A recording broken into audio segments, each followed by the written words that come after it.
राधे राधे। हरे कृष्णा। जय माता दी, जय माता दी, जय माता दी।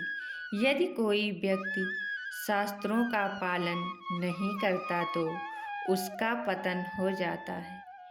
महामुनि तथा ऋषिगण संसार का मार्गदर्शन करते हैं और उनके वचन शास्त्रों में अंकित हैं, किंतु धूर्त तथा मूर्ख जन शास्त्रों की गलत व्याख्या करते हैं और लोगों को दिग्ध भ्रमित करते हैं।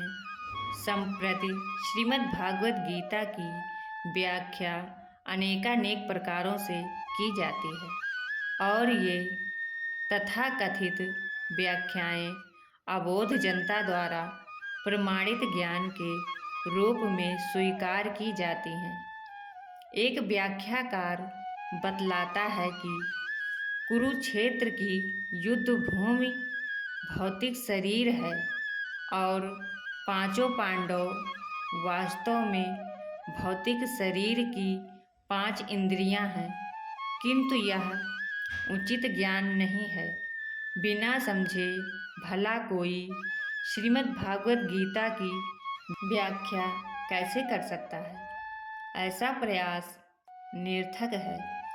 प्रमाणित इस विज्ञान को समझने के लिए किसी प्रमाणित गुरु के पास जाकर श्रीमद् भागवत गीता सुननी चाहिए। हमें पूर्ववर्ती आचार्यों गुरुओं का अनुगमन करना चाहिए। यही हमारे लाभ के लिए होगा। हमें चिंतन द्वारा अपनी व्याख्याएं नहीं करनी चाहिए। हमें महान आचार्यों द्वारा दिए गए आदेशों को स्वीकार करना चाहिए, क्योंकि यही वैदिक प्रणाली की प्रक्रिया है।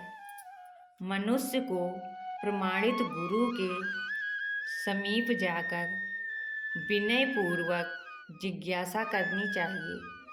परम सत्य, परम ब्रह्मा की व्याख्या शास्त्रों में पाई जाती है और इन शास्त्रों की व्याख्या गुरु या संत पुरुष द्वारा की जाती है।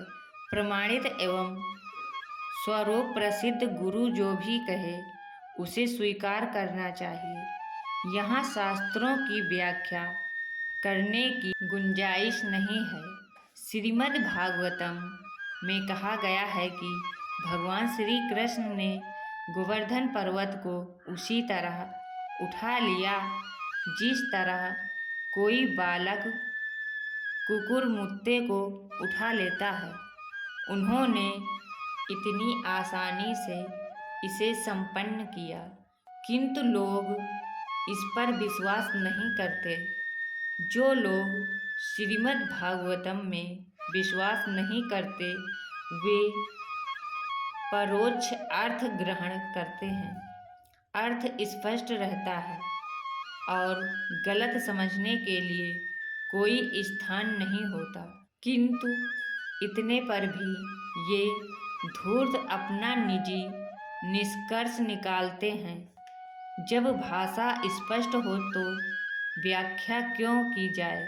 व्याख्या करके तथाकथित विद्वानों तथा धर्मविदों ने वैदिक साहित्य के साथ खिलवाड़ किया है। किसी भी प्रमाणित आचार्य ने शास्त्रों की व्याख्या मनमाने ढंग से नहीं की, किंतु अनेक तथाकथित आधुनिक विद्वानों तथा नेताओं ने ऐसा किया है। इसीलिए लोग संसार की सबसे गृहीत अवस्थाओं को प्राप्त हो रहे हैं। जनहित की दृष्टि से इन धूर्तों का पर्दाफाश किया जाना चाहिए। इसीलिए हमने श्रीमद् भागवत गीता यथारूप प्रस्तुत की है।